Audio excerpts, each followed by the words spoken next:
Not for profit organisation के problem में अगर किसी हॉस्पिटल के बैलेंस शीट में हमें ओपनिंग स्टॉक ऑफ ड्रग्स मिला है and we also have closing stock of drugs in the adjustments and we also know the purchases of drugs during the year, तो हम ड्रग्स कंज्यूम कैसे निकालेंगे?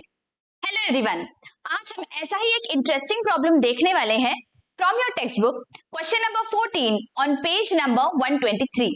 So let's get started. देखिए, let's read the problem.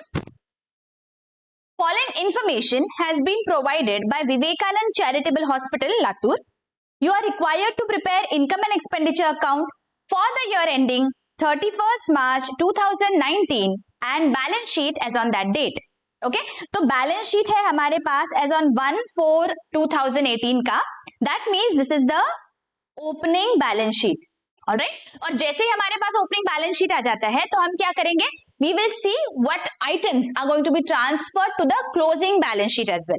Okay, so let us see one by one. Asset side देख लेते हैं. Building है तो हमारा क्लोजिंग बैलेंस शीट में जाएगा. Ambulance balance sheet. Stock of drugs, now this is appearing in my opening balance sheet. So this is my opening stock of drugs, right? So हमारा जो फॉर्मूला है जिससे हमें फाइंड आउट करना है what is the stock of drugs that is consumed during the year, उसमें we are going to use it. Okay? याद करिए क्या फॉर्मूला था हमारा?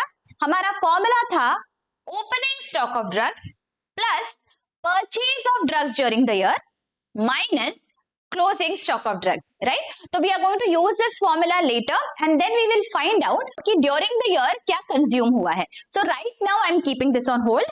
आगे हॉस्पिटल इक्विपमेंट्स, ये मेरे बैलेंस शीट में जाएंगे and cash in hand. So as we know this is opening balance sheet. तो ओपनिंग बैलेंस शीट का जो बैलेंस है कैश का वो मेरे रिसीट्स पेमेंट्स में दिखेगा. देखिए यहाँ पे 4000 दिख रहा है. ऑलराइट, आगे लाइबिलिटी साइड पे चलते हैं. कैपिटल फंड 11 लाख, तो ये मेरे बैलेंस शीट में जाएगा. बैंक लोन अगेन मेरे बैलेंस शीट में जाएगा. आउटस्टैंडिंग बिल फॉर ड्रग्स, अब ये जो बिल है this is outstanding, this belongs to the previous year. So अब हम एडिशनल इंफॉर्मेशन हमें क्या दी गई है हम देखेंगे वेदर जो प्रीवियस ईयर का आउटस्टैंडिंग है उसका इस साल कुछ पेमेंट हुआ है नहीं हुआ है. We will understand from the information given and then we will use it. Okay, now let's move to the receipts and payments account. Alright, receipt side पे देखो पहला बैलेंस दिया है. आगे subscription, now this will appear in my income expenditure account. Life membership fees, life membership fees वापस मेरे income expenditure में जाएंगे. एंड हॉस्पिटल रिसीट्स है, हमें दिया गया है हॉस्पिटल रिसीट्स रेवेन्यू नेचर के है. So again this will go to my income expenditure.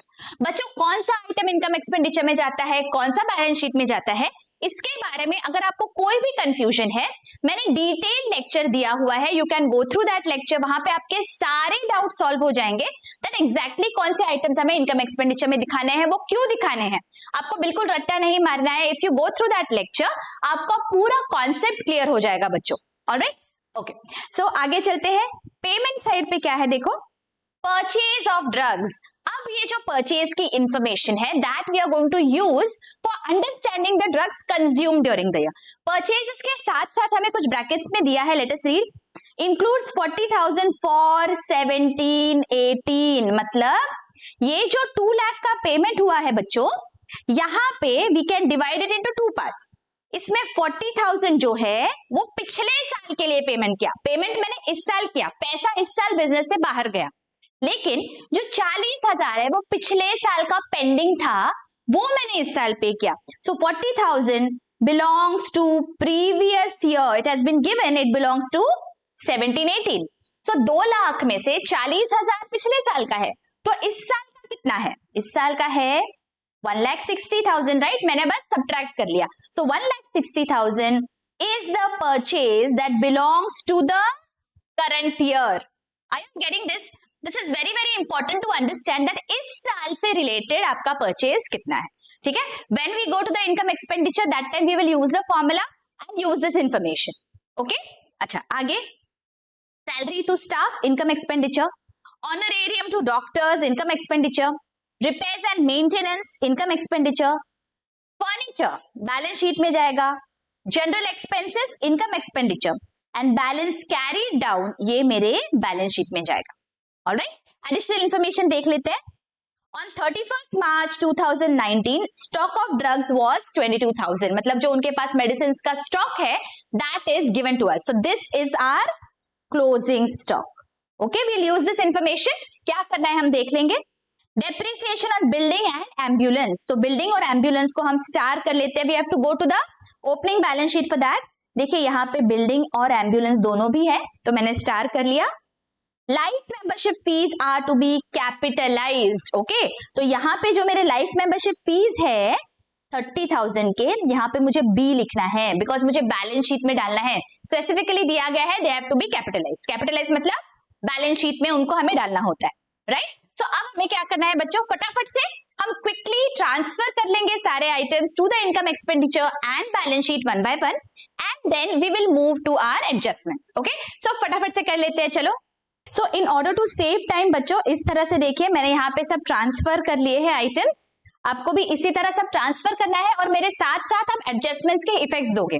Okay, सो देखिए फर्स्ट एडजस्टमेंट क्या है, stock of drugs was valued at 22,000. Now we know that जो भी एडिशनल इंफॉर्मेशन दी जाती है बच्चों, उनके हमें मिनिमम 2 इफेक्ट्स देने हैं.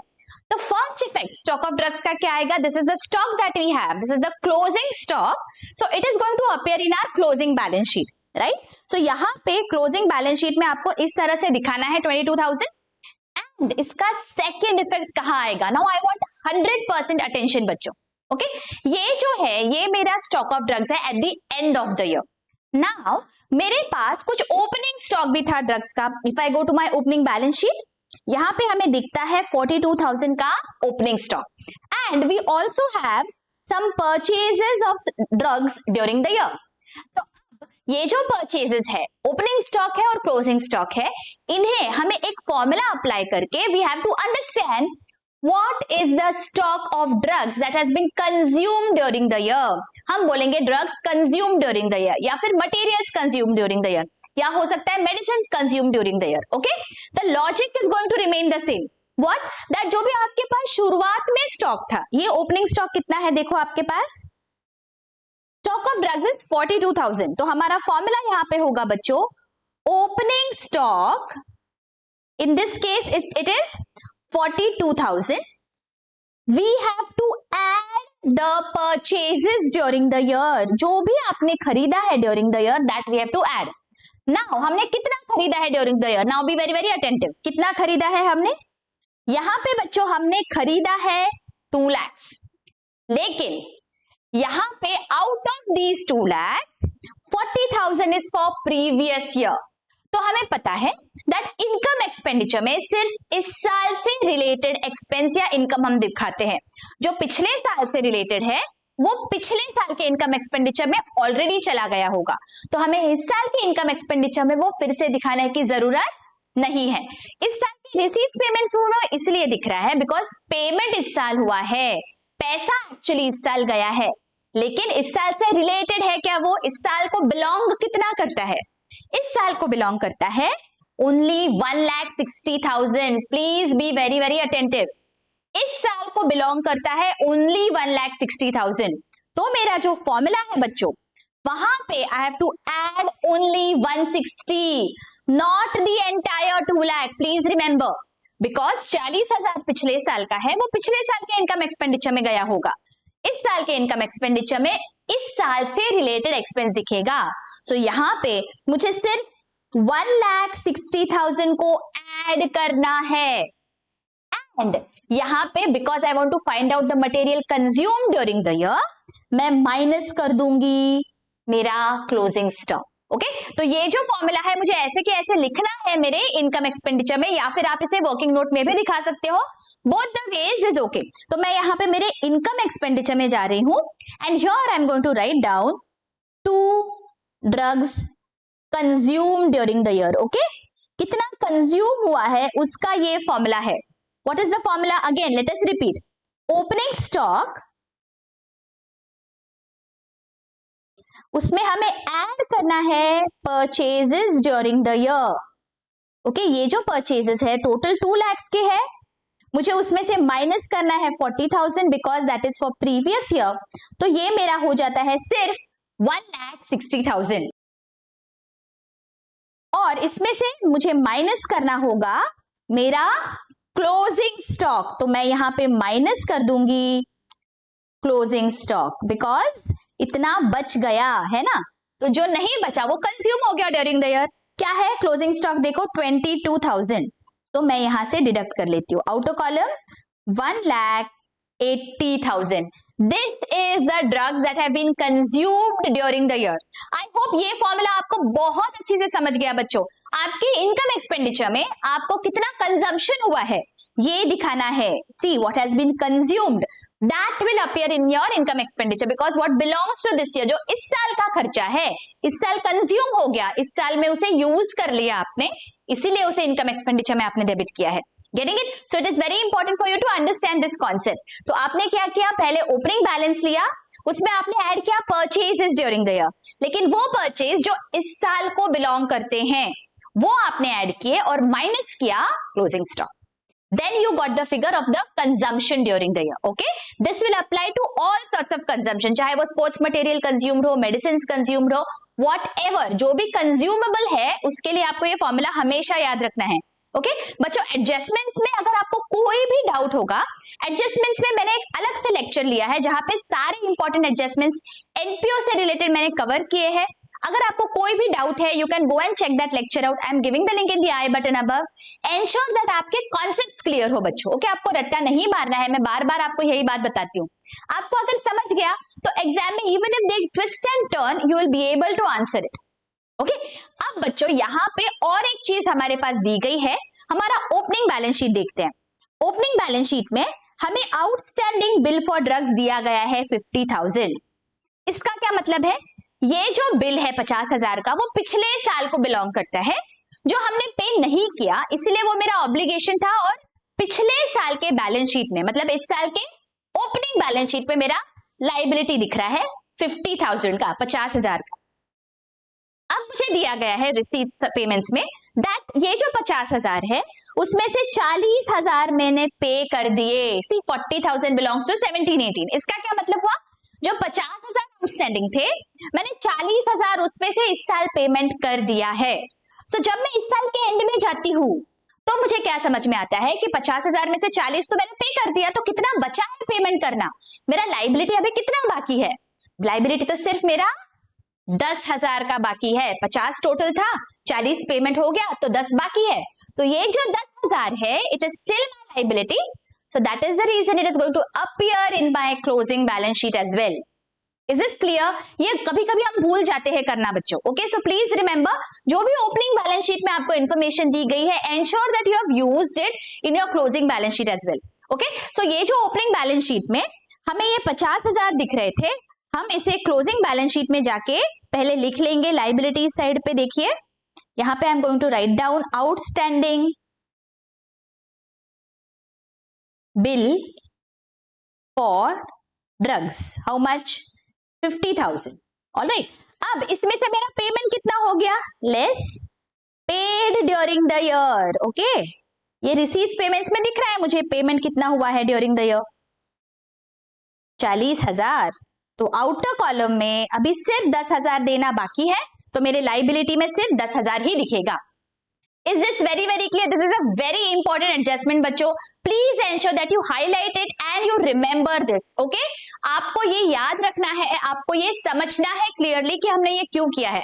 अगर बहुत अच्छे से समझ गया है यहाँ तक, don't forget to hit that like button और मुझे कमेंट करके जरूर बताइए बच्चों। Your comments truly keep me motivated। और अगर कोई भी आपको डाउट है, you can definitely ask in the comment section.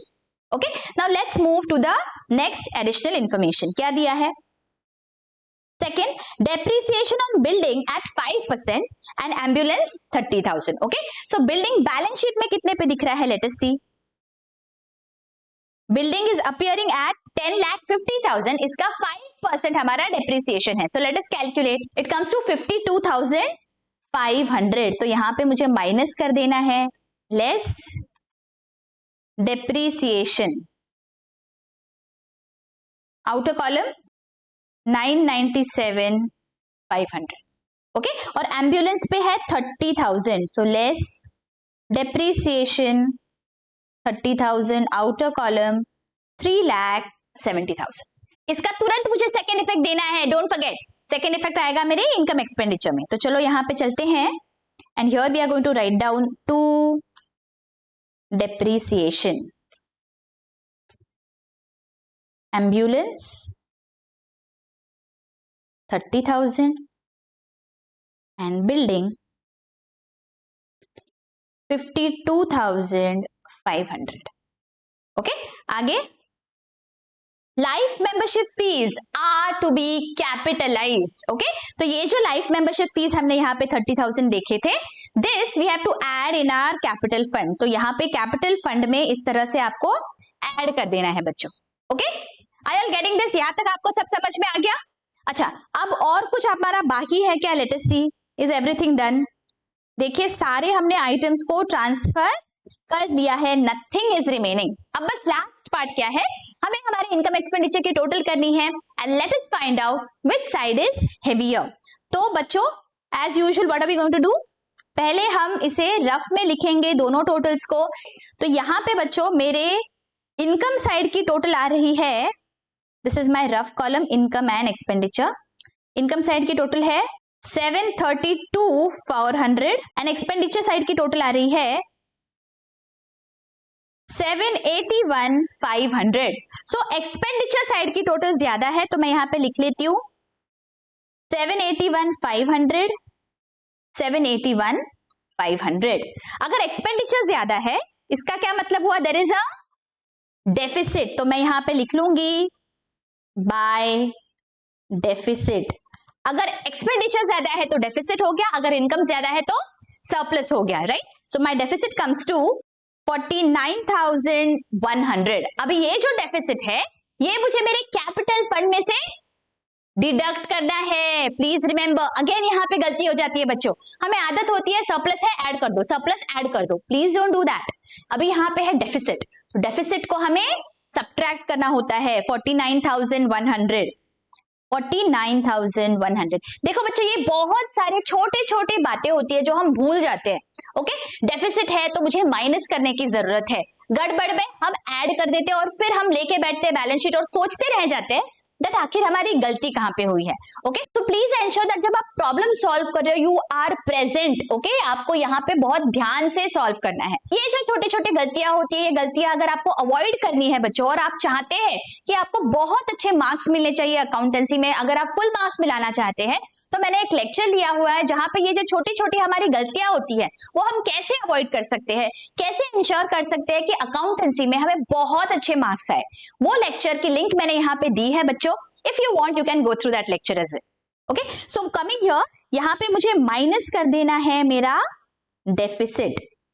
Alright, तो यहाँ पे आउटर कॉलम में आ जाएगा 10,80,900। ऑलराइट, अब क्या करना है, बस अब चलो बैलेंस शीट की टोटल ले लेते हैं। क्या आ रहा है देखो, अगर सब सही किया है तो मेरा बैलेंस शीट टैली हो जाएगा 17,40,900, 17,40,900। ओके, आई होप बच्चों यहां तक आपको सब बहुत ही अच्छी से समझ गया है। अगर कोई भी डाउट है please feel free to ask in the comment section. सारे solved and unsolved problems uploaded है होम पेज के चैनल पे, चैप्टर वाइज प्लेलिस्ट बनाई हुई है बच्चों, you can check every problem is available. Okay, किसी भी प्रॉब्लम में कोई भी डाउट है, गो थ्रू दैट लेक्चर और आपके सारे डाउट सॉल्व हो जाएंगे। I want to ensure that मेरे स्टूडेंट्स के सारे कॉन्सेप्ट्स क्लियर हो, इसीलिए मैंने बहुत डिटेल में सारे लेक्चर्स लिए हैं। सारे problems solved as well as unsolved are available on the home page of the channel. Chapter wise मैंने प्लेलिस्ट बनाया हुआ है बच्चों, so you can go through any chapter, सारे क्वेश्चंस आपको वहां पे मिल जाएंगे टेक्स्ट बुक के। अगर कोई भी डाउट है please feel free to ask in the comment section, और अगर लेक्चर्स अच्छे लग रहे हैं do share with your friends and colleagues and help us reach out to a large number of students. मिलती हूँ आपको नेक्स्ट लेक्चर्स में, till then take care, bye bye.